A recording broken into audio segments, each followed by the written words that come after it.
Saudara, Badan Pembinaan Bidang Ideologi Pancasila (BPIP) kembali menggelar fokus group discussion mengenai kerapuhannya etika penyelenggara negara. Diskusi yang membahas sejumlah isu kini masih menjadi pekerjaan rumah pemerintah demi mewujudkan ekonomi berdaulat bagi masyarakat Indonesia. Bertempat di salah satu aula kampus Muhammadiyah Kupang, Nusa Tenggara Timur, Badan Pembinaan Bidang Ideologi Pancasila atau BPIP kembali menggelar fokus group discussion bersama para pakar, tokoh, juga ratusan mahasiswa.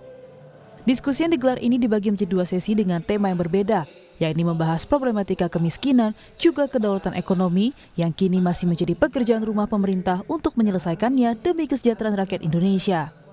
Menurut Amin Abdullah, anggota Dewan Penyelenggara BPIP, mengakui diskusi terkait kerapuhannya etika penyelenggara negara (ASN) berperan besar dalam mensejahterakan masyarakat.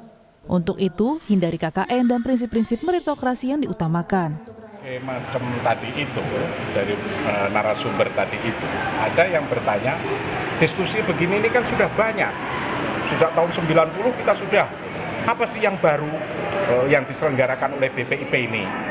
Nah, saya mengamati mereka merindukan bahwa penyelenggara negara, ASN, itulah yang kita sebut etika penyelenggara negara, itu juga berperan besar di dalam mensejahterakan rakyat.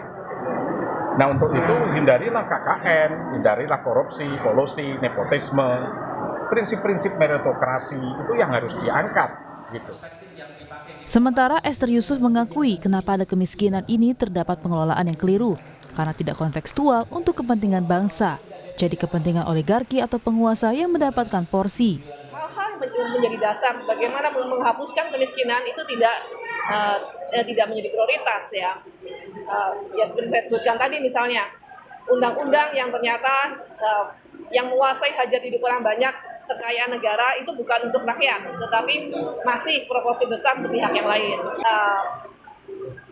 Pemerintah Indonesia harus mencerdaskan rakyatnya, literasi yang mencerdaskan rakyat supaya mereka bisa berdaya dan memberikan fasilitas seluas-luasnya ya untuk masyarakat menjadi cerdas, memenuhi kebutuhan dasarnya. Kedua, memangkas semua undang-undang, semua kebijakan yang tidak berpihak pada kepentingan rakyat. Sementara itu, Totok Suryaning Tias menjadi narasumber dalam acara ini mengatakan, diskusi ini jadi kesadaran baru bagi kita bahwa kedaulatan ekonomi yang dicita-citakan masih belum kita dapatkan, dan kedaulatan ekonomi juga harus menyeluruh dan banyak catatan yang diungkapkan. Kedaulatan ekonomi itu memang menyeluruh.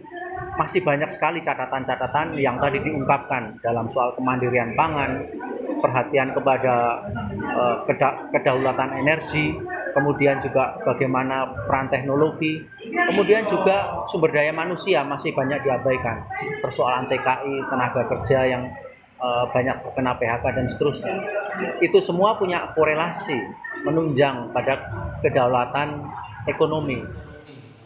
Ide maupun gagasan serta persoalan dari diskusi bersama ini akan disampaikan kepada Presiden terpilih demi mengatasi kemiskinan serta berdaulat ekonomi yang saat ini masih menjadi pekerjaan rumah pemerintah. Tim Liputan, Kompas TV Kupang, Nusa Tenggara Timur.